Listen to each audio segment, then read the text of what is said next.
Good morning, everyone. Great to see you here. We will start the session in about 4 minutes.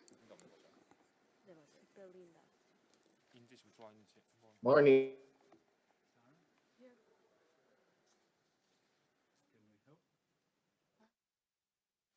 Oh, hi.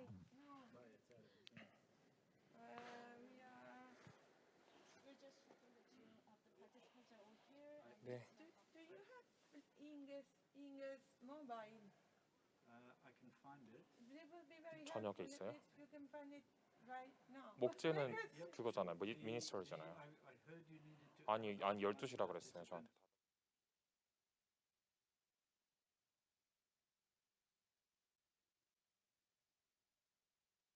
Mr. Raja, can you stop your sharing?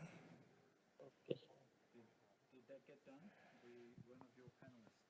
Chiara, che succede? Ah, Inge is here, ok. Dimmi, scusa. Ok. Grazie, dormi. Ciao. Okay, Belinda. Hello, Sarah. Can you hear me? Ok, now yes. Okay, perfect. Yeah. Can you turn your video, please? 인게. Sarah, was 여자는 that 이 사람 그 last name이 So you got it? Now we have Inge. 인게 없는데. Actually going to be in order of appearance in you first, so if you want to sit on the right. So here, because Ansi will be there? No, Ansi Yeah. is here. Are you going to sit down here? Or Karin sits here? I will take the first. Okay, well then you Hello, Mr. Inge. maybe we can have Can you hear me? so that we can Yes, yes, I can hear you. I put on the video, but there's an issue with the video of this laptop. So maybe I should put on also my telephone. You can't see anything, right? I have a black screen. Oh, we cannot see. No. Wait, let me join also with another device. There might be about 4 people doing this. Actually, not so bad. Just waiting for Daddy to come. Where he is. Why do people not? 펜 여기 있어요. 제 전에 지금 인계도 저 사람도 지금 비디오가 안 나오니까. 저 사람도 안 되면. Two case that are here, both. Inge, we found this. Sorry. She has the camera problem. The gentleman you were talking to, right? Yes, he's with KSAT. He's K-Set. No, I've never met him, but I've seen Tara. Yes. There she is. And,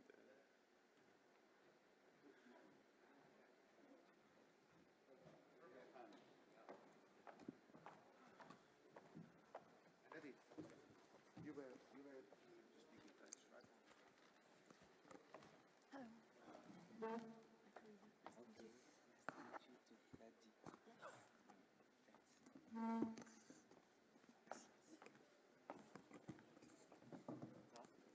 Good morning, Inge. Very early morning to you. Did you have any luck with the sharing?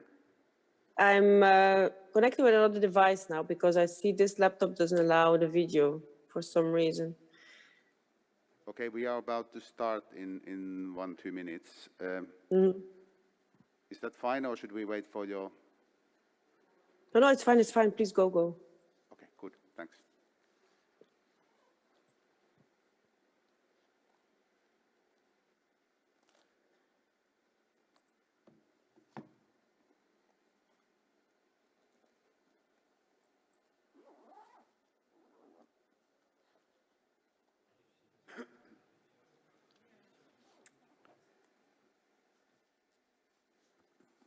Okay, I think we are about ready to start. Good morning, good afternoon and evening, everyone, and welcome to this hybrid World Forestry Congress session on forest monitoring in action, Eyes on the Forest. The session will focus on presenting innovative, remote sensing-based forest monitoring tools and technologies provided by the international community as global public goods to help governments as well the private sector to make informed decisions. My name is Anssi Pekkarinen, and I'm the coordinator of the Global Forest Resources Assessment at the Food and Agriculture Organization of the United Nations in Rome, Italy. It is my great pleasure to be with you here today and guide you through this session. We will start by setting the scene with a 10-minute keynote presentation, which will be followed by a panel discussion and presentations by 4 scientific papers on matters closely linked to this session. Finally, we will have about 20 minutes for questions and answers on this exciting topic. This session was scheduled to start 1.5 hours, but we will close a little bit before because there will be another very exciting event taking place right after this, which is the launch of the results of Global Remote Sensing Survey of the Food and Agriculture Organization. And that will take place in the room 307A. Okay, colleagues, let me start by inviting Ms. Karin Herzberg to give her keynote presentation. Karin is a senior advisor at Norway's International Climate and Forest Initiative at Norway's Ministry for Climate and Environment. Karin holds a PhD in ecology from the University of Oslo and has extensive experience with climate policy, analysis and carbon accounting, and was Norway's lead mitigation and transparency negotiator to the UNFCCC for a number of years. Welcome, Karin. The floor is yours.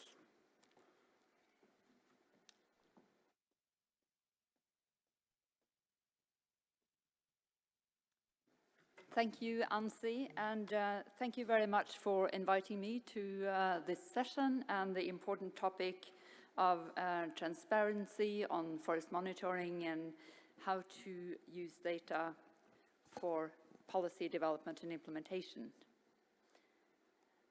I will move to the start of my presentation.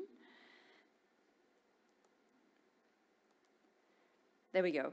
From eyes on the forest to policies on the ground, the importance of methodologies, freely accessible tools to drive transformation in the forest sector. I will first talk a little in general about the issue and then move on to talk about the satellite data program that NICFI has initiated. For those of you who don't know Norway's International Climate and Forest Initiative, here is an overview of our 7 strategies.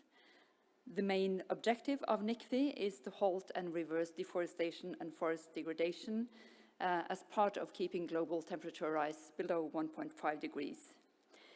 So as you can see, we work in a number of strategic areas such as commodity markets and carbon markets, land use policies, indigenous people's rights, financial markets, forest crimes, and transparency highlighted in red, which really underpin all of the other areas of work.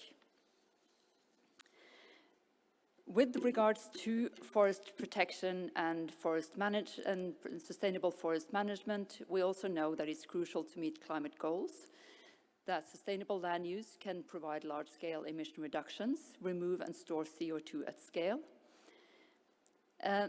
although it cannot compensate for delayed emission reductions in other sectors. Now, to move on to good policy, to be able to deliver on this mitigation potential, we need to know what is actually happening on the ground. We need good data on the spatial and temporal, with good spatial and temporal resolution. What happens where, how, when, and why with respect to land use. And this data is important for land use planning, agricultural development, water management, climate resilience, wood and fiber production, supply chain management, legal issues. So the forest monitoring and the forest data really underpins policy development and assessing the effect of policies in all of these areas. This is, in short, what stopping deforestation is really about. There has been great progress in national forest monitoring in the period 2015 to 20. This was a global study undertaken by FAO, which showed that 85% of the global forest area is now covered by remote sensing and forest inventories. Capacity improvements have been linked to international investment in the context of RED+. And it also showed that improved monitoring can improve governance. There is a gap, or we and others saw a gap, which is related to access to high-resolution satellite imagery. So NICFI invested in the satellite data program in 2020. And through our data program, there is free access to high-resolution analysis-ready mosaics of the world's tropics. And the purpose is in line with NICFI's overall purpose: reduce and reverse the loss of tropical forests, combat climate change, conserve biodiversity, and facilitate sustainable development. The duration is 2020 to 23, and the possibility of an extension to 2024. And our partners are Kongsberg Satellite Services, Planet, and Airbus. A little bit about the actual data program. It has 3 different access levels. Level 0 is for the open and public good.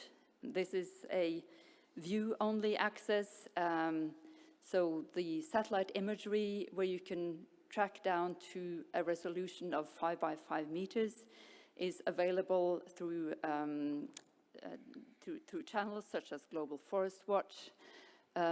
Google Earth Engine makes this available. Both KSAT and Planet are also making the mosaics and the imagery available. Level 2 is as open as possible, where you get visual mosaics and analysis-ready mosaic products. This is, I forgot to say, the satellite data program and free access is for non-commercial use. There's a non-commercial license. And with level 1, you can download, stream, and make products. And this is available to all who accept the license terms. And it is frequently used by forest countries to improve their own national forest monitoring systems. It can be used for a number of purposes, for exactly what I said at the beginning, to improve the databases for developing and implementing policy. We also have a level 2 for select partners, where you have access to the level 1 data layers as before, but in additional you have daily scenes from the Planet satellites and select Airbus archive scenes. This is historical satellite data with high resolution, and the strategic partners are larger organizations such as the FAO, larger companies, and the level 2 access is also a tool that makes organizations such as the FAO, for example, able to assist and help forest countries in developing and further improving their national forest systems. So what do we see as the main basis for investing in free access to high-resolution data from our side, and what do we see from what's been going on in the program? Improved forest monitoring promotes ambition and accountability. The high-resolution imagery can validate and improve data sets, confirm deforestation, and verify change. So the high-resolution satellite data program that we have now invested in is short-term at the moment. It should not then be the main approach to the national forest monitoring system in a country, which should be based on long-term predictable, accessible imagery. But it can be help to greatly improve the data systems that you have. And the better estimations of emission reductions can give countries access to results-based finance, which is also an important part of NICFI's work. And not least important, the free access to data can enable civil society and indigenous peoples to hold governments and companies accountable. So it's sort of it's a public good, and increases transparency and accountability in the overall forest and land use sector. Some examples is here analysis of pineapple expansion in Costa Rica using the FAO's geospatial tools. Another example is Mozambique using the scenes level data to validate deforestation events and improving forest area change estimation and mapping. And using higher resolution data can give considerable improvements and thus reduce uncertainty in the data around deforestation and forest degradation. The satellite data program covers the tropics. So this is a map showing 2 points in time of the number of tiles streamed. On the left is from 2020, on the right is from 2021. So I deliberately picked these pictures because it shows an increase in use. Of course, the use of the data varies throughout the year, but we have seen and we're very pleased to see that tiles are streamed for more tropical forest countries with a higher intensity. And we see that it is covering all of the large forest basins of the world. The impact of the program, having been now in operation for about 1.5 years, is more than 11,000 users registered. It covers 97 countries, but 136 countries are registered to use the program. Of course, that includes countries in Europe, it includes North America, where there are a lot of research institutes, civil society organizations, governments are using the data to analyze what's going on in tropical forests. For the Global Forest Watch, more than 50% of the base map selections are NICFI base maps. So far, 11 journal articles in peer review process. And we see that of the users surveyed, more than 70% use NICFI data as the primary image source. The use of the satellite data program and the number of users are still increasing, which we are also very happy to see.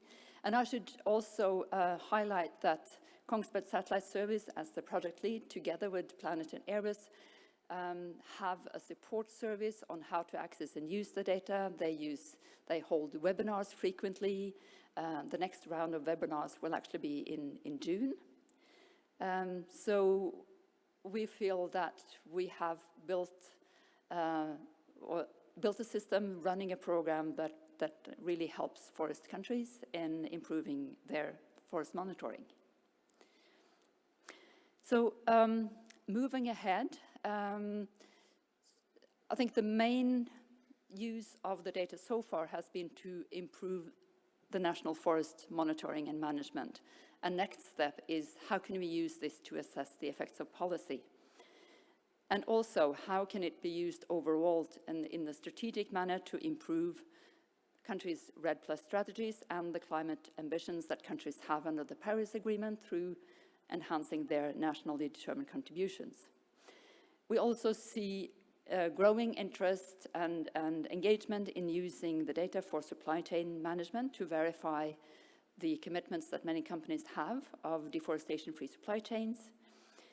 And not least, it is important to continue to build the capacity, the data solutions and tools for improved forest monitoring and to fit our satellite data program into all of the other elements that are in place, the tools and the systems and expertise that is around for that purpose. I look forward to hearing the other presentations that will address more of that. Thank you.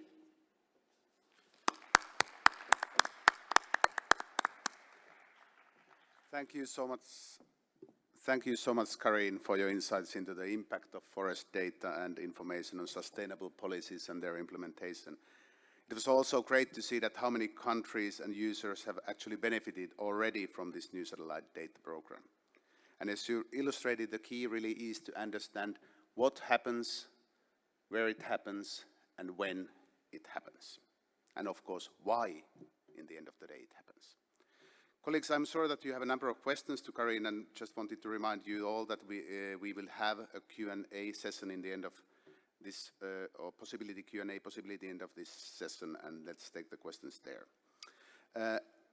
Now let's move on and give the floor to our distinguished panelists who represent both scientists working on the new data streams and practitioners using these data for their forest monitoring needs. Let us start by welcoming Mr. Remi D'Annunzio. Remi is a FAO Forestry Officer who provides technical support to FAO Capacity Development Program, including for forest and land use data analysis and reporting. Remi, you are working also on FAO's CIPL platform. Can you please tell us a bit how the platform can be used to access and process the data that Karin was just referring to? Over to you, Remi. Thanks. Thank you, thank you, Ansi. Hi, everybody. I don't know if we can show the slides.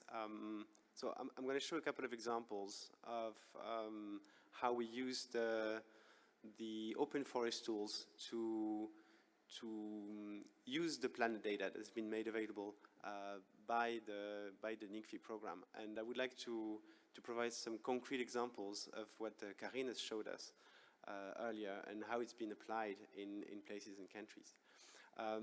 So I would start with the quick introduction to the CEPL platform. This is one of our flagships in the FAO National Forest Monitoring team. CEPL is a cloud computing platform that allows Earth observation to be more accessible, more easily processed, and more easily analyzed to produce relevant information. CEPL is completely free, it's completely open, and it's completely open source.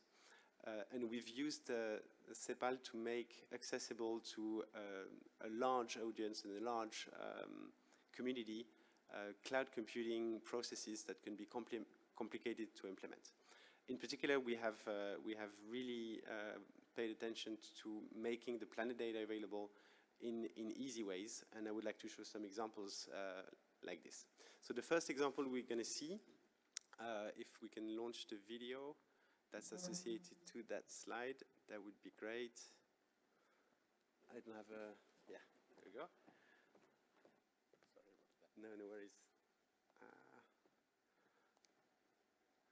So this is the CEPL environment. You go there for anybody at cepal.io, and you can see how in a couple of clicks you can generate for any customized time period composites mosaics of the planet data with the existing base maps. So not only can we access the base maps that are out there that have been made available by the NICFI program, but we can also recompose them for any time period, and we can very easily customize them to make analysis-ready data that can be further used for classification purposes or change detection, for instance. And you can see here how we can visualize data in different color bands and configurations.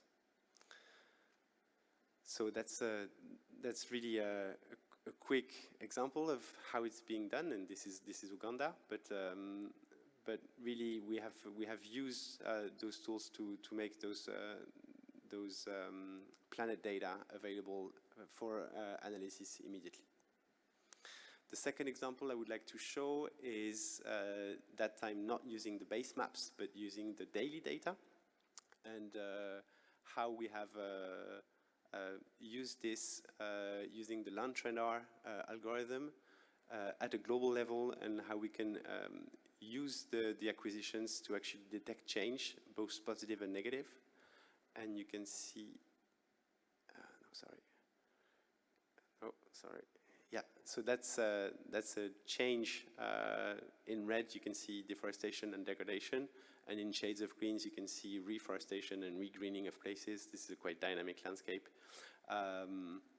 and this is really a very high processing needed behind, but making the availability of the data in the Earth Engine repository and the accessibility of the algorithm through CEPAL make it very easy to make that kind of change detection accessible.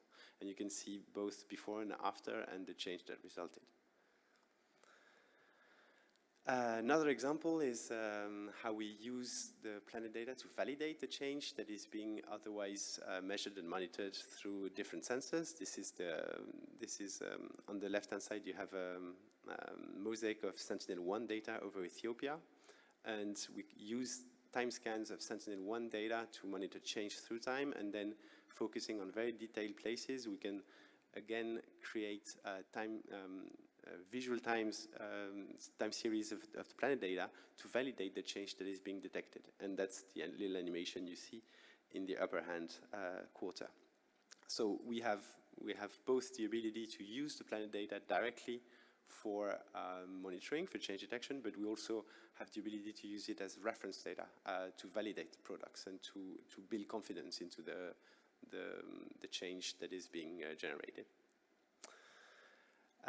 So that's not using the CEPAL platform, but that's just an example of how we have used this data to look at drivers of deforestation degradation, and I believe that he will actually talk about that in the next one, so maybe I'll go quickly over it, but we've been emphasizing in a couple of projects on continuing this effort to make data available and to make data accessible to everybody. So the results from that particular project are completely public and open, and each of the points that have been detected, each of the points that have been sampled over our change products have been further interpreted in terms of drivers of deforestation degradation using the planet data at the monthly frequency rate to produce detailed information on drivers. We also, so that's another very interesting example. Inside the CEPAL platform, there are exploratory algorithms that can also be tested. This in particular is one of the ones that is in the making, let's say, but it's generating from different observations throughout different years to generate land surface phenology. And we can see that, so this is one particular point in space for which we have different measurements throughout the year for different years. And from that, we can generate specific profiles that is very useful to distinguish different crop types, for instance. This is agricultural landscapes. And we applied this land surface phenology also using the planet data to a very detailed crop type mapping. Thank you. Thank you, Remy. You have one more example? Yes, there was just a fire detection, and I think that's my last one. Yeah, and it's just an example of using fire products that detect alerts of a fire at some point, and we use the planet data to visually validate and verify whether the alerts are really happening or not. And you can see the burn scars there. I'll finish there. Yeah. Thank you so much, Remy. It's great to see that how this data can be made accessible for not only accessible but also processed on this platform. I really encourage you to actually visit this sepal.io, sepal.io. It's a powerful tool, and with 3 clicks, as Remy demonstrated, you can actually build a mosaic. It's quite nice.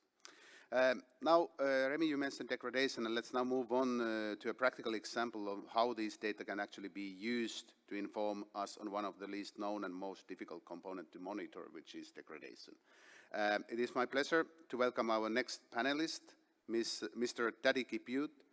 Dadi is a PhD candidate at the University of Kisangani, researcher and teacher assistant at the Université Officielle de Mumbai. I'm sure that I very badly pronounced that one. He works on the use of remote sensing tools in forest management. He will present in French, so you have the audio device with simultaneous translation, hopefully somewhere close to you. If not, I think that the colleagues will distribute them around. Maybe they were outside of the auditorium. and you should have picked up one when you came in. They will arrive soon. And Daddy will share us his insights using remote sensing for forest monitoring degradation in the Congo Basin. Daddy, let's give the colleagues 1 minute to get the devices so that they can get the simultaneous translation, and then we will start. Ok. Bonjour. Bien, moi c'est Dadi Kipouté. Je vais devoir présenter sur la dégradation forestière en RDC. Hello, my name is Dadi Kiput. I'm from the Democratic Republic of Congo, and I would like to tell you a little bit about the remote sensing technologies that we use at the Congo. As you know, forestries and forests are very important resources. They are food resources, sources of food, but also sources of income for the local communities that are on the ground. I would like to take this opportunity to tell you a little bit about my research. And I want to talk about how forestry management is being conducted on the ground, especially by local communities. So we did this on the ground, and for small-scale farming and small-scale forestry.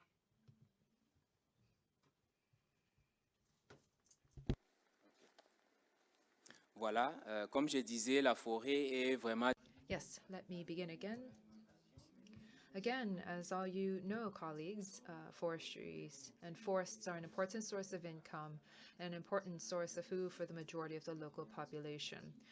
So we wanted to take a little bit about how artisanal forestry by the local communities is being conducted on the ground, how the slash and burn agriculture is being conducted, and the level of the wood energy that is being used by the local communities, because we understand that these are all important and significant drivers that have a strong influence on forest cover.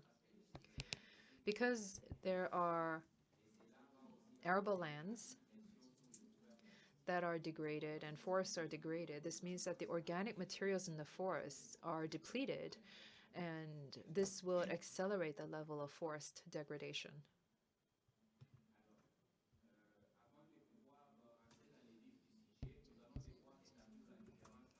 A little bit more specifically, before I go into more of the details, I would like to show you the level of the degradation and deforestation. On the left-hand side, you would see deforestation. And deforestation, by definition, refers to where the forest cover, the land cover, would decrease. However, for this particular region, they are still considered part and parcel of a forest, but their use and the terms of their use have changed.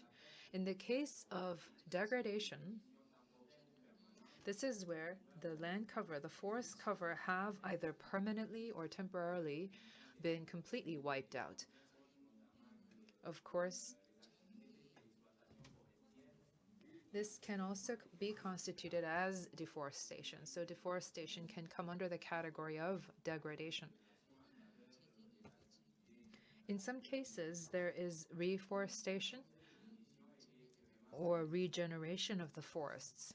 And there are certain areas where this reforestation or regeneration of forests occurs, but through proper surveys and proper monitoring, particularly through remote sensing, we have to capture this data so we can better understand the level of forest cover and land cover.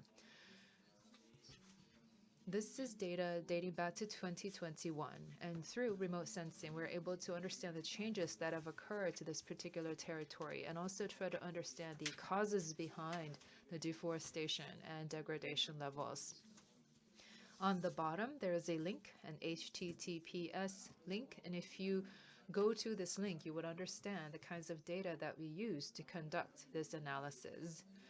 We were able to obtain various images through CEPAL, for instance, and through NICFI in Norway.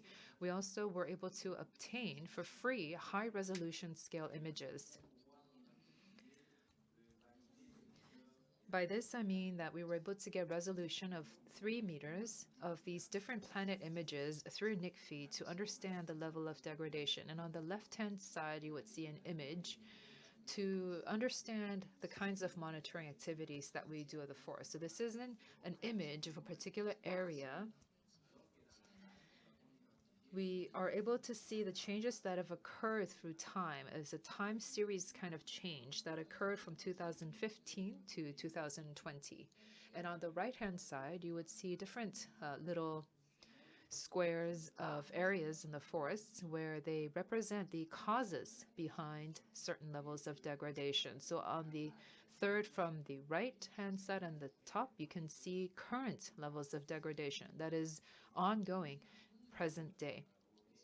There are some areas of land where trees are visibly non-existent. This is where there is artisanal farming, so small-scale farming that was conducted on the ground. Through this project, we were able to make use of various different images. And through this, we were able to set our direction forward for further research down the road. Much of this research is conducted collaboratively at the Congo, at the DRC, but some of these are also conducted individually, where we make use extensively of the data that we have obtained. The Democratic Republic of Congo has several protected areas in our land, and the government has promulgated a goal that they've said that they would like to have forest cover preservation up to about 20% of these protected areas, and we are strengthening monitoring of these activities. The national objective is about 17%, so 17 to about 20%. And through the data, we're able to see the current status of how much forest cover we are preserving to reach the 17% national objective. We are also making use of these imaging data through remote sensing to understand the kind of changes in the land use in the tropical areas. We also are able to use this data collectively to contribute to policy responses, guiding agricultural and forestry policies, combat climate change, preserve biodiversity, and facilitate sustainable development. We hope that this will lead to much achievements. Many thanks, Daddy. It's fascinating to see how you can use these data even to produce information on drivers of degradation. Now we've learned about this availability and use of 3 meter resolution optical data and how it can be actually processed. But there are also other very exciting new data sources as well. Colleagues, please join me in welcoming our next panelist, Ms. Laura Duncanson, who is a remote sensing scientist with a research focus on global scale mapping of forest structure and dynamics. Laura holds a PhD in geographical sciences from the University of Maryland, US, and she co-leads the development of empirical biomass models for NASA space-borne laser missions. Laura, can you in 5 minutes tell us a bit more about these fascinating new instruments and what new information they do produce? Over to you. Hi. Thanks. Thanks, Nancy. Okay, so I'm here representing the satellite LiDAR community. So a lot of what we do is 3D mapping of forests. So we can obviously see, which we've heard and seen here today, where we have forest cover loss, but with LiDAR, we can fill in the third dimension, and what we focus on is trying to map emissions factors to fill in the carbon numbers when we do see that forest cover loss, and hopefully the carbon numbers where we see forest cover gain. So I'm not actually able to see the slides, so I'm not sure what slide you're on. Yeah, perfect. There we go. I can see it. Thank you very much. Sorry. Yeah, so NASA's JEDI mission, if you click one more time on this slide, it'll show the animation, I think. It's JEDI pronounced like Star Wars, but spelt with a G. And so our slogan is "May the forest be with you," because we use a lot of Star Wars jokes as a mission team. But if you go to the next slide, I can show you a little bit about the mission. So this is relatively new. It launched back in, there you go, that's the animation of the forests in 3D, which is what JEDI maps. So this is the mission overview slide. And it launched back in December of 2018, and we started collecting data in April of 2019. So we've got just over 3 years of data and counting. If you click once on the animation, on the next slide, on the animation in the middle, that'll show you what the mission's all about. So we're up on the International Space Station, and we shoot laser beams down at Earth's forests. Oh, we're skipping around a little bit, but that's okay. Should go back one slide, please. So as with all NASA data, JEDI is free and open for everybody. Each individual laser beam illuminates about a 25-meter diameter circle. So it's kind of like taking a forest inventory plot from space. And so each individual laser beam gives you a cross-sectional profile that we call a LiDAR waveform, and you'll see that come up on the screen in just a minute. And we analyze those waveforms to map the elevation of the top of the trees, of the bottom of the trees, of the how much foliage bulk there is, canopy cover, etc. So here you'll see the spatial sampling of JEDI, skipping around a little bit, that's okay. If you go back to the previous slide, we have maps of ground elevation, of forest height, of canopy cover, and then most recently of above ground biomass. And how these maps are created, so we have more than 10 billion now samples, these 25-meter sort of NFI-like samples of height and structure. And then when we zoom out to a 1 kilometer resolution, we aggregate all of the shots within each 1 kilometer cell. So we're literally taking a spatial sample, and there you can see, if you look at JEDI data, it's these 8 ground tracks. So it's not wall-to-wall data like you would get from Planet and NICFI or from Landsat or Sentinel, but you do get the 3-dimensional element here, which is really exciting. So JEDI is the first ever satellite LiDAR system that has been designed specifically for forest structure. And we are very excited to see this data get used more and more for things like policy reporting and emissions factors mapping. If you do go to the next slide, finally, the biomass products, these 1 kilometer resolution products, as well as the sample products, are very recently available, just in the last few weeks. And this is only the first version of these. As we have JEDI stay on orbit and collect more and more data, we're going to have better spatial sampling. So the 1 kilometer products will have less spatial sampling error in them. And then we also are working with an international community of foresters, of airborne LiDAR practitioners who are collaborating with us to give us training data for our models. So the more data we have to fill in geographic data gaps, the better these products are going to be, and they'll be updated over time. On the next slide, I'll just conclude by saying that JEDI is only one of many upcoming very exciting satellite missions. So we have JEDI, we also have a mission called ISAT-2 to fill in the northern part of the planet. But then in 2024, we have 2 really exciting SAR missions that will be launching that both have data designed to study forests in 3D as well. We have the European Space Agency's biomass mission, P-band SAR mission, and NASA ISRO's NISAR mission, an L-band SAR mission. So taking the 3D data, the billions of samples of height and biomass from JEDI, and then you can do wall-to-wall mapping without worrying about cloud contamination for much of the tropics with those SAR missions. So we are working together as kind of an international community to try to make the best possible products, compare our products, make sure we're putting out comparable data sets for policy reporting. And if you'd like to see some information about our biomass harmonization activity, you can go to this website here where we have the new and exciting maps up where you can intercompare them in your area of interest and some more information about how we're going to be combining these to get better products than any one mission could make alone. So that is all I had. Thank you very much for your attention. And I really do wish I could have been there in person. Thank you so much, Laura, and thank you also for keeping the 5 minutes.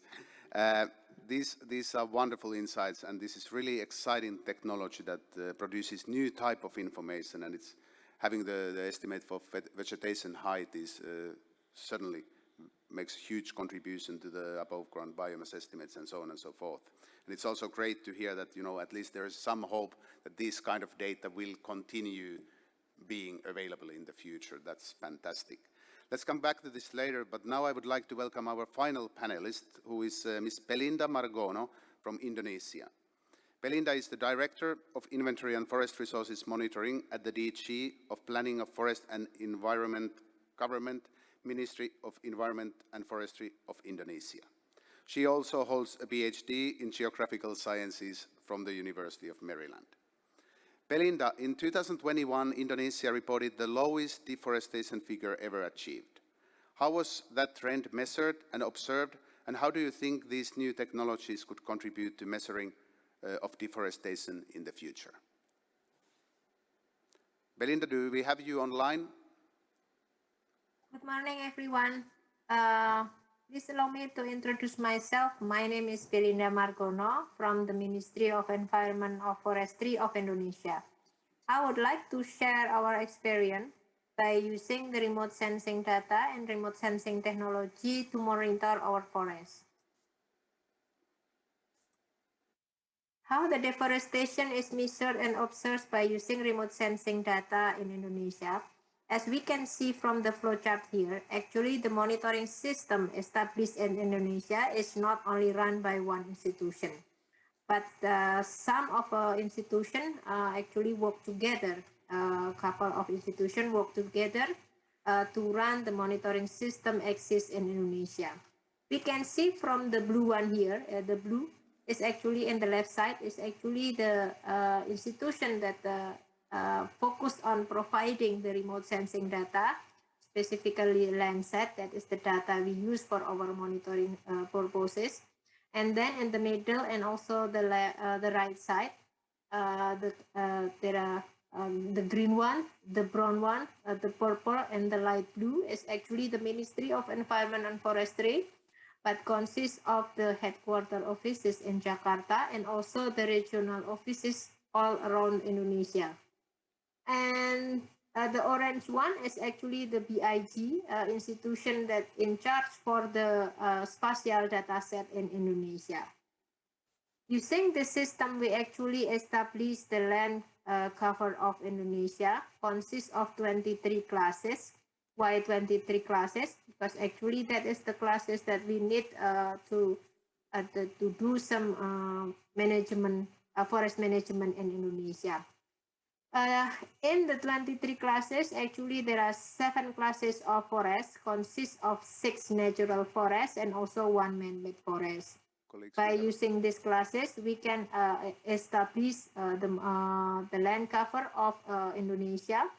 But for the series, we also use what we call it the vegetation approach or the alert system that actually can give the information regarding the change of each of 23 classes. This figure here is actually the deforestation rate of Indonesia that we do have or we measured from the year around 90s up to now. There are 3 colors here. We show the blue one is actually the rate of deforestation for the entire of Indonesia. As you may notice, Indonesia have what we call it the forest land and non-forest land. So the red one is actually the deforestation exists within the forest land, and the green one is actually the deforestation does exist outside of forest land. As we may aware that actually either the forest land and non-forest land actually can be covered by the forest. Here is actually the vegetation approach or the deforestation early warning that we use to improve the information for the future. So we use this change actually as the indicative of change of each of the 23 classes. So we can use this to really retract the change from years to know the change of each of the 23 classes. Based on this approach, actually, we have a lot of information. The top one is actually the information regarding the baseline, or we can say the stock regarding our land cover data. It consists of 23 classes. We can see the green one is actually the forest, and the other color is actually non-forested. And by using this approach, we can do also the land cover trajectory. So we can retract the change of each of the 23 classes. So we can we know is actually this class is come from what classes in the previous year. As a background, why we have this monitoring system is actually our monitoring system is not a pure automatic system, but we established this system for years, even start in year 90s. And it's actually started with the very manual, so we delineate it manually because during that period one is actually the period of our prototype. We have all the information not in digital format. And then in the period 2, actually we established the 3 years monitoring system. Why 3 years? Because during that time, the Landsat data is not free. So the first year we choose which patrol that actually we would like to buy. And then the second year actually is the process of getting the data itself. And then the third year is actually the time for us to process the data. So during the year 2000 up to 2009, we have 3 years period because of that situation. But in year 2000, or the period 3 start in 2009, when the NASA USGS opened the data Landsat free, so we can improve our system. Then we can have the annual system. It starts around year 2011 because we need to have like 2 years for the preparation. But start in year 2011 up to now, we already have all the system annually. Even in 2015 or period 4, we improve our set of data, set of information by using other data like the spot data. So that is to combine with our Landsat data. We also generated the burn scar data starting during that year, even though the data is still yearly.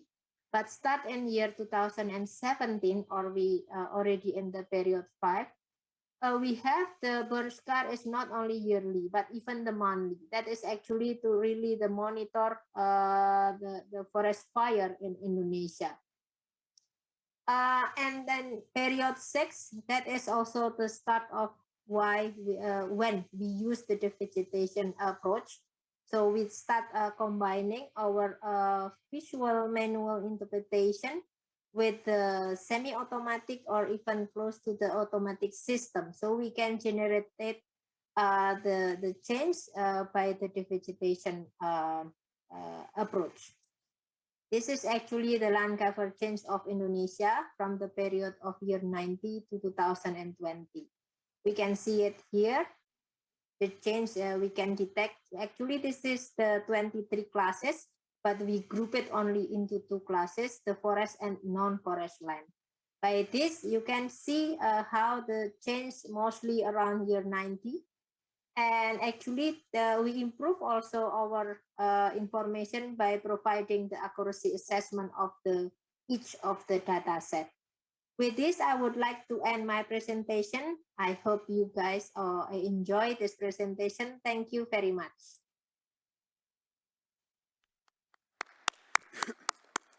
Many thanks, Belinda. This was a splendid example of how the remote sensing data can actually make a difference and be used operationally to monitor forest and demonstrate positive progress towards reduced deforestation.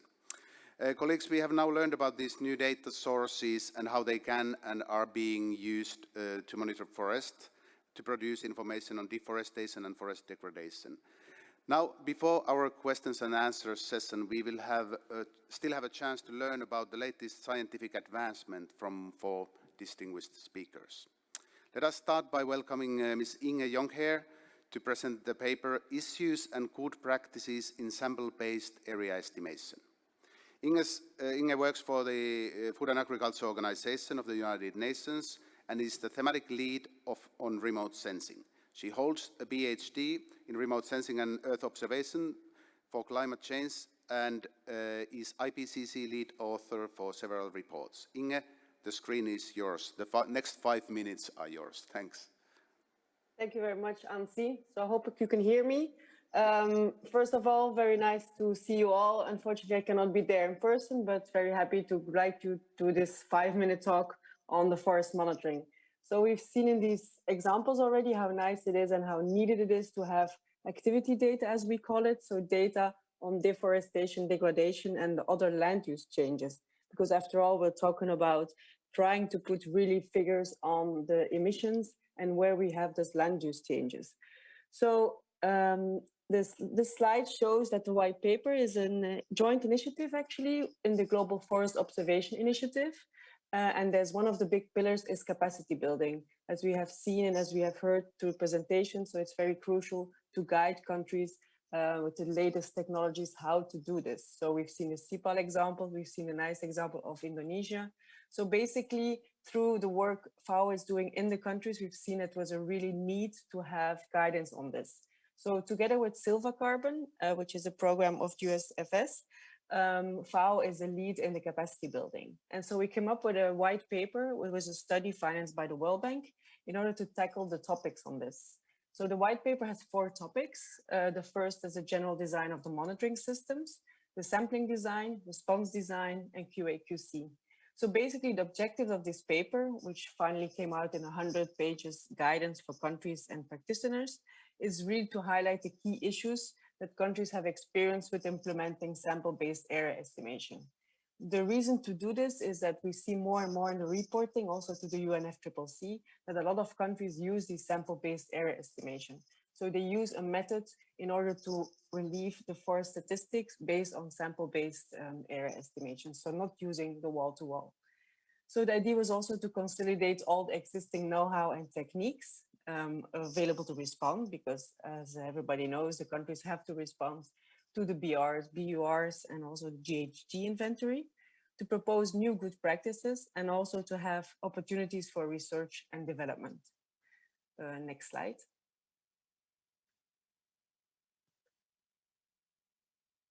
So basically, the list of the technical issues was, of course, not taken out of the blue. So we had long interviews with 15 developing countries. And then back in 2021, there were 3 virtual discussions among all the scientists. So a lot of statisticians, forest scientists, together with implementing development agencies. So we've seen the role already from the remote sensing, and as it's crucial that we also link that up to the ground data. So therefore, this guide really gives practical guidance for example, the sample plot size needed for the National Forest Inventory, sampling design, integration of the satellite data with the field forest data, the use of the satellite data from these different sources. So as we heard through NICFI, we have these high resolution data, which is very useful, and then the maps and the combined use with the field data. So next slide. So from a practical point of view, as you can imagine, science always go ahead, research is never finished. So all this, what I was just talking about, so the white paper together with all boxes with country approaches, solutions, very technical examples, so it's all online. It's a dynamic document, so of course new guidance comes in there if the research advances, and it's a baseline for the open MRV, the method and guidance document, which is the basis of the GFY, and also all the support of FAO. So here you can have the links where this document can be downloaded and where also more information can be found. So thank you very much, and I hope this guide can be useful also for your application. Thank you.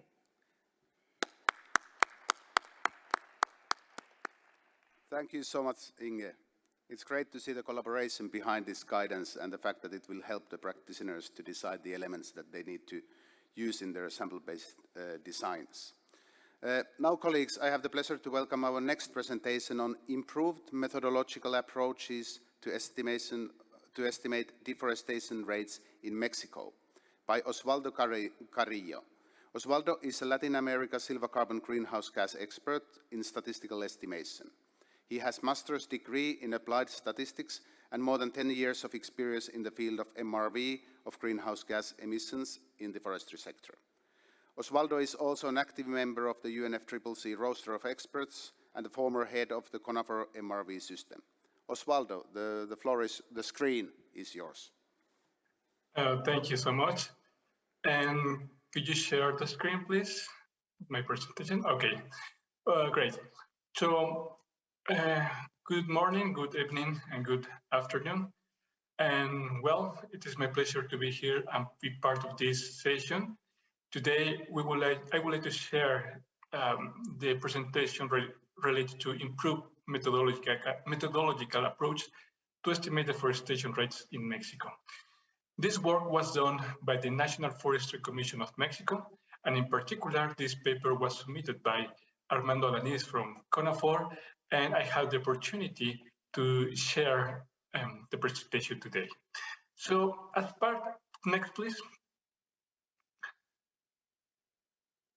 Okay, so as a context, I would like to share that in the past, deforestation rates in Mexico was estimated by overlapping independent land cover maps. As you can see in this picture, here is the result of the deforestation rates that were estimated for the first biennial update report submitted to the UNFCCC in 2014. As you can see in this picture, there is a lot of bias in the estimation of deforestation rates because there were different assumptions and methods used to estimate these deforestation rates. Due to this limitation of the approach used to estimate deforestation rates in the first VOR, Mexico improved the method used to estimate deforestation rates. So next, please. So for the case of the second VOR that was submitted to the UNFCCC in 2018, the deforestation rates were estimated using a combination of land cover change maps and random sampling. For each period, as you can see in this picture, the deforestation rates were estimated by using around 3,900 plots that were stratified by land cover change map. So by first time, we were able to estimate unbiased activity data, unbiased deforestation rates, and associated uncertainties, as you can see in this picture. So as you can see, the deforestation rates, the magnitude of the deforestation rates change, and also the trends of deforestation also change. So to try to estimate deforestation rates annually, could you go next, please?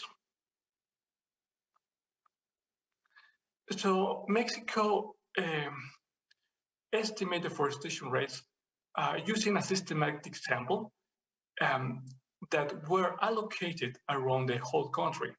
So using a systematic sample that include 26,220 plots, we were able to estimate annually deforestation rates, as you can see in this red line, and associated confidence intervals. So we consider that we improved the estimation of deforestation rates. And can you go next, please? And finally, in this slide, we can see a comparison of the different deforestation rates using different approaches.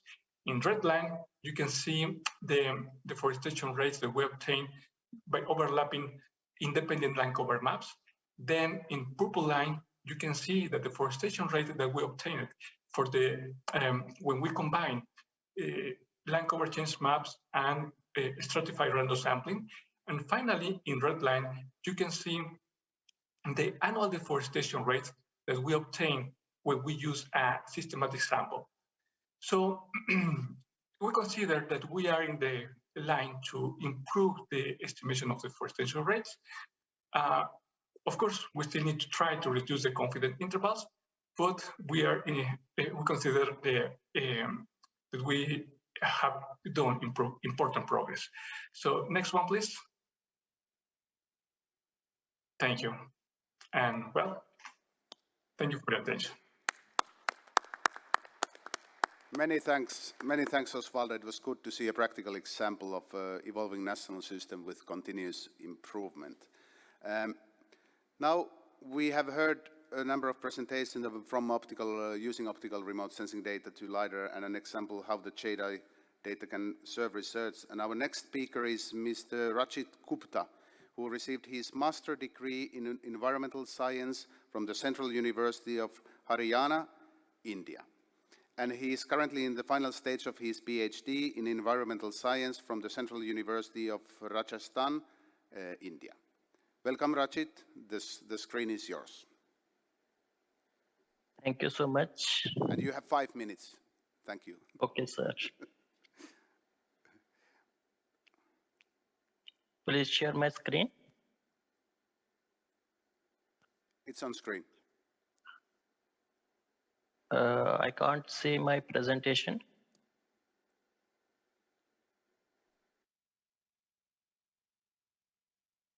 Can you see it now? No, I did not see it. Okay, your slides are on screen. Can you move on with your local copy of the slides? Okay.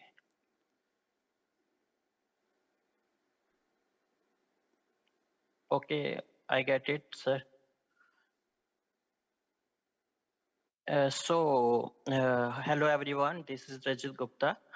Here I am presenting my talk on topic.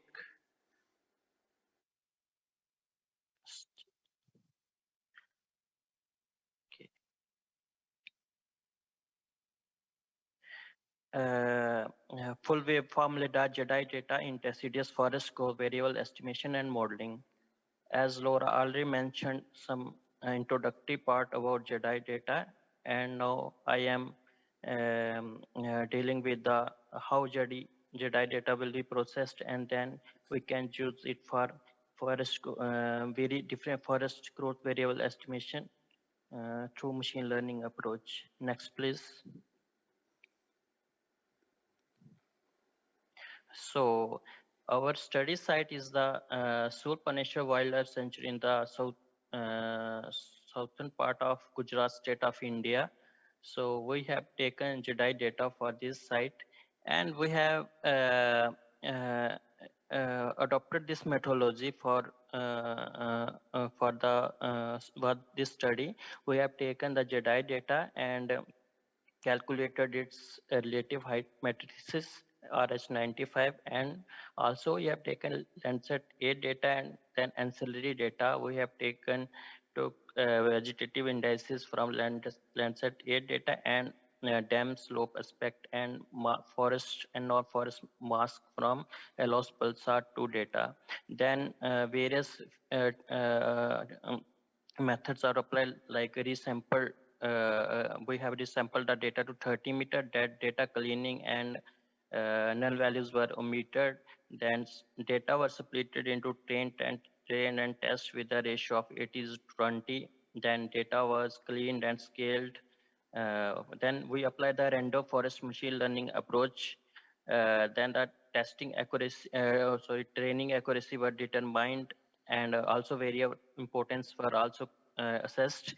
Then the prediction on test data was performed, and various accuracy matrices were determined, and the spatial mapping were performed of canopy height and above ground biomass, and predicted versus observed maps graphs were generated.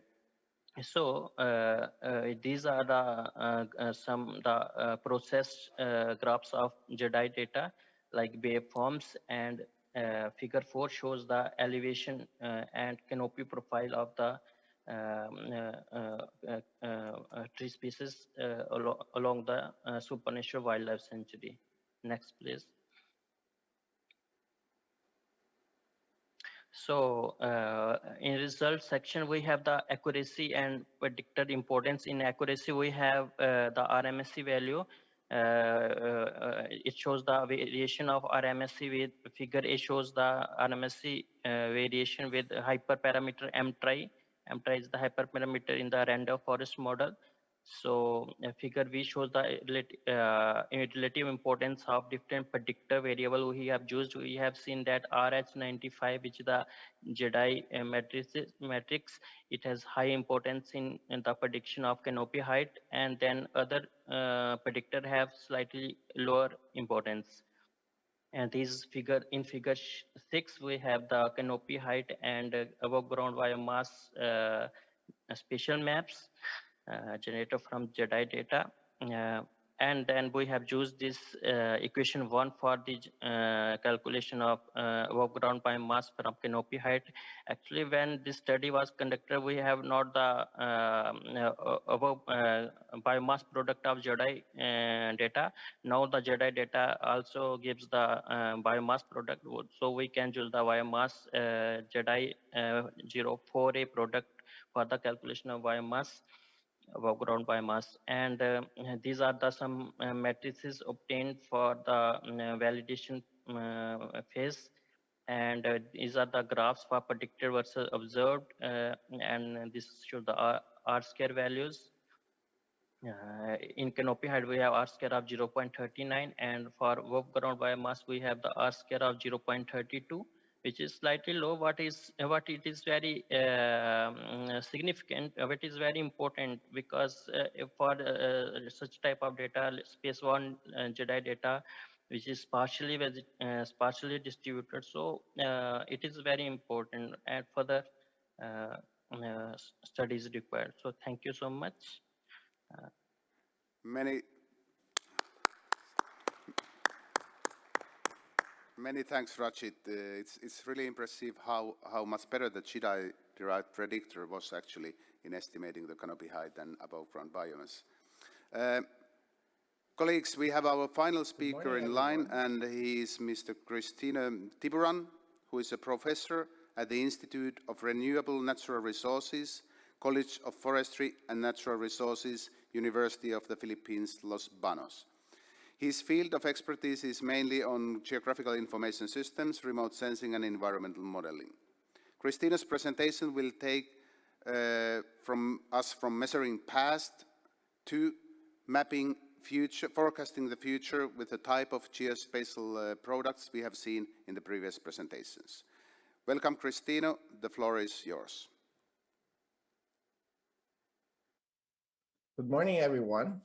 First of all, thank you very much for the opportunity of being part of this Subtheme 5 event that is particularly focused on managing and communicating forest information, data, and knowledge.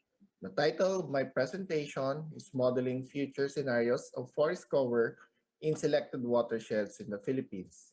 This study takes on modeling the potential impacts of natural resources management projects of the national government to the future forest cover of these areas. In this project, there were 4 watersheds involved. But for this presentation, I will only cover the results of the 2 river basins, the Chico Upper River Basin, or CURB, in the northern part of the Philippines, and the Wahig-Inabanga River Basin, or WIRB, situated in the central portion of the country. The study used the land change modeler Interset, which allows one to quickly analyze the land cover change, empirically model relationships to explanatory variables, and simulate future land change scenarios. The study initially analyzed the change in the land cover between 2 periods. In CURB, it can be observed that there is an increase of about 9% in its forest cover and about 4% in its cropland areas. Artificial areas also increased by 51% from 2010 to 2015. But there is a decline in the shrub and grassland areas of about 15% or 24,000 plus hectares. Meanwhile, in WIRB, an increase was observed in the shrubs and grassland areas, in the artificial areas, and in its forest cover.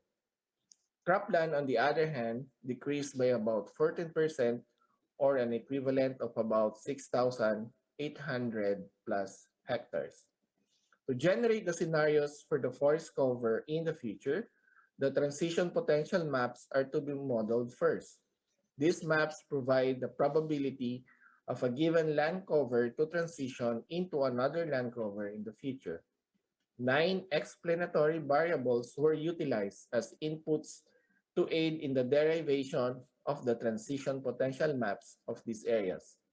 In both river basins, it was found that the two most influential factors or variables in the creation of the transition potential maps are the land use, land cover change, and the NRM or Natural Resources Management projects. After generating the transition potential maps, these were then used as inputs in modeling the future scenarios of the area.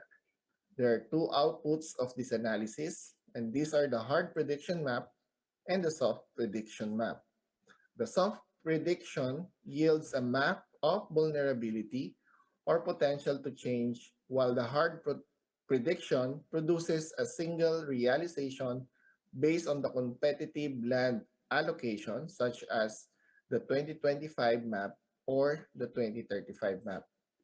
In CURB, it can be observed that about 25% or an increase of about 54,000 plus hectares of forest is observed in 2025 from the 2015 reference map. Meanwhile, about 38% or roughly around 81,000 hectares of forest cover was modeled for the 2035 scenario. As for the WIRB, the model runs have exhibited more than 100% increase in its forest cover, both in the 2025 and 2025 scenarios from the 2015 state. In this study, it was found that the current interventions in the watersheds would greatly impact the future forest cover of the area.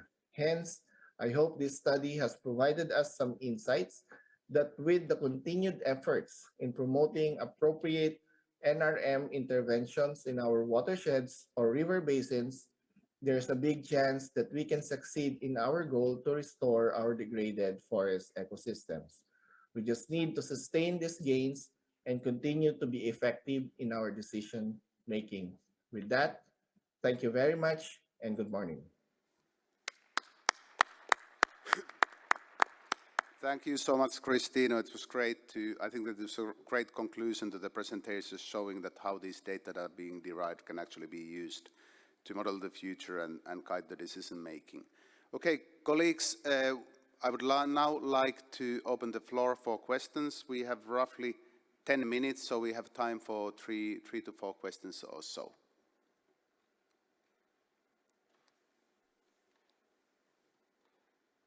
Anyone? Christoph?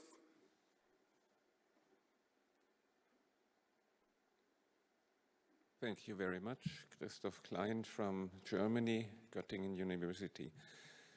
I will play the devil's advocate here, and I have a question to Inge. If we have full coverage by all these remote sensing products that we have seen, why are we interested in a standard error of area estimation while we know the truth?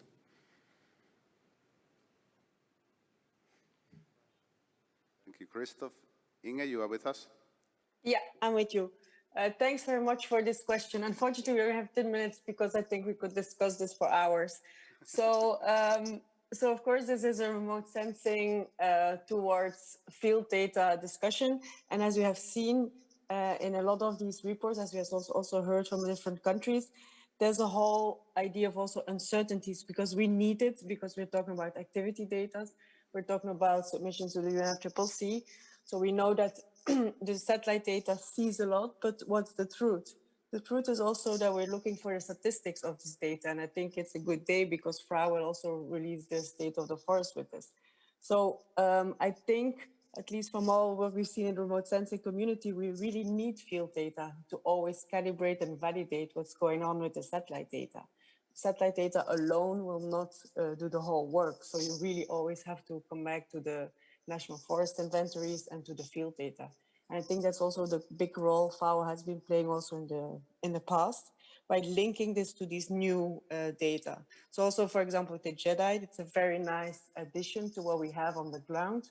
But as Laura can also maybe talk about this, so it always have to be validated and calibrated with field data. And this is why this is so important. We've come up with this guide.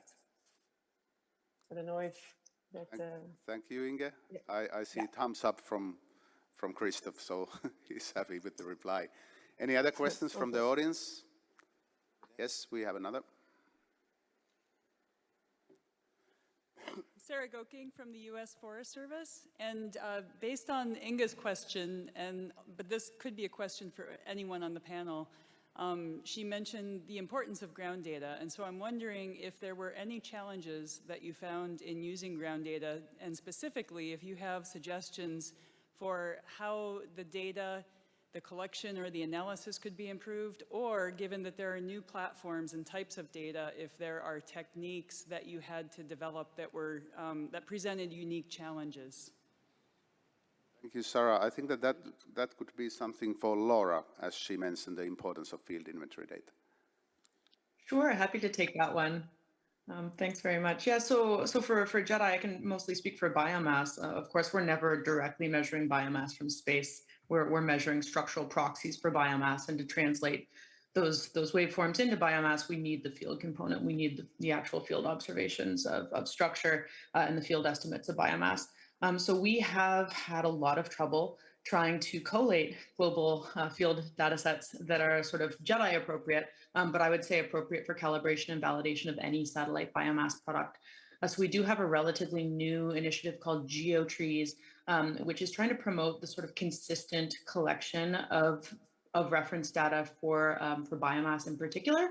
So I can't speak to the land cover stuff, but for biomass, geolocation uncertainty is really our biggest issue.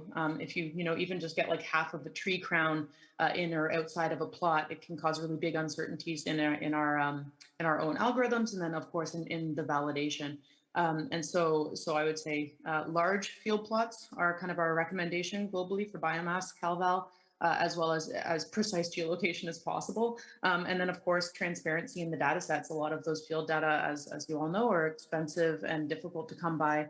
But from a remote sensing perspective, open science is kind of the keyword of the day. And so the degree to which those data sets can be made publicly available as part of the public good to match the availability of that satellite record would be great.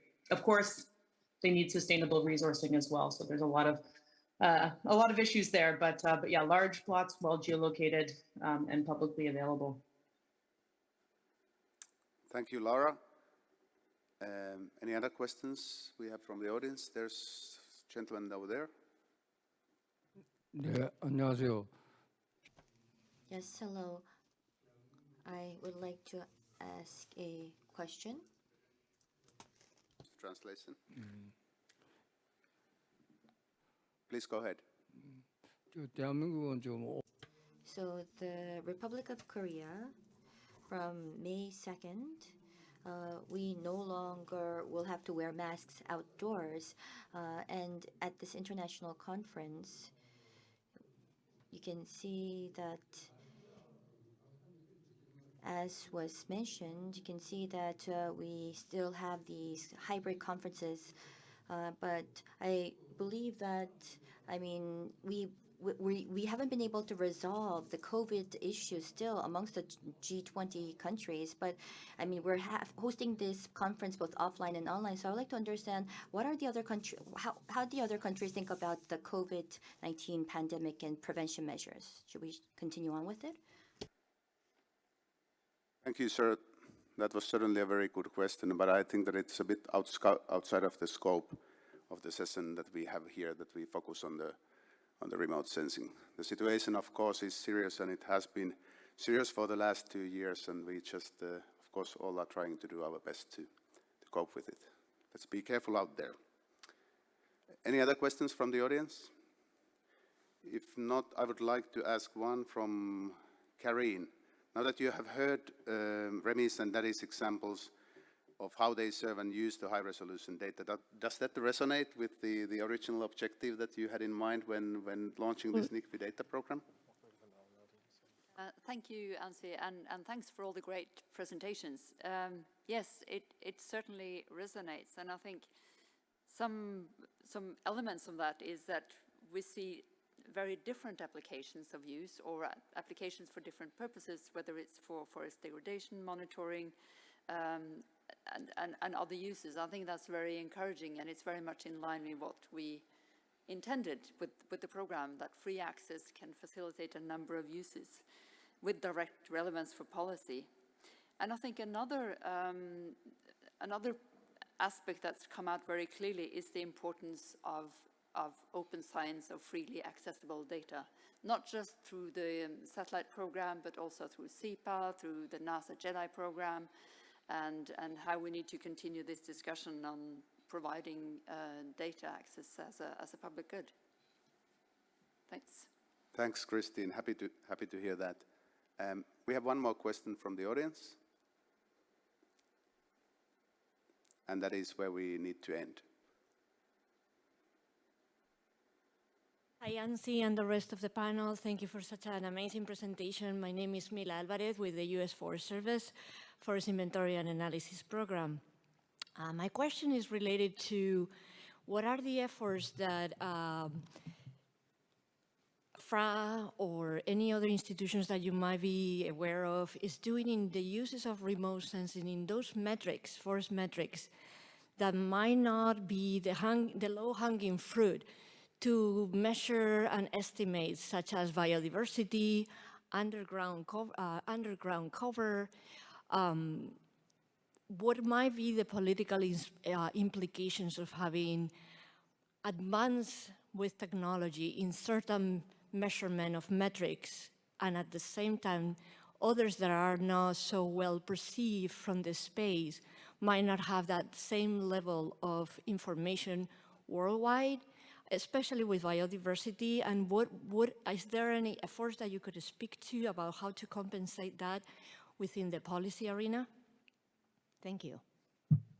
Thank you so much, Mila. Maybe I will take that one for the sake of the time.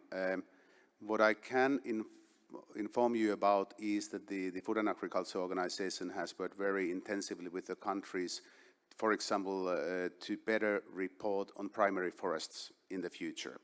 And while we are not yet there in terms of demonstrating how the remote sensing and geospatial products can contribute to the reporting, that is certainly one of the aspects that we will look into in the future. We are talking about, the size of the primary forest patches and doing some sort of geospatial analysis for sure. The second thing that I can mention here is that on the CEPAL platform that Remi was talking about, we have also tools for analysis of landscape pattern. So in case someone uses the CEPAL to produce a land cover map, then they can proceed with an analysis of the landscape pattern fragmentation and so on and so forth of those maps.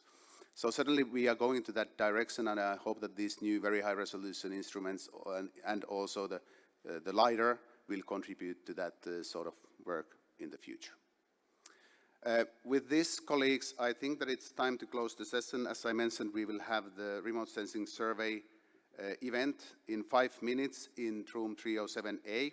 And I would like to use this opportunity to thank our speakers, our distinguished speakers who have shared their insights on the importance of good and up-to-date information on policy formulation and decision making.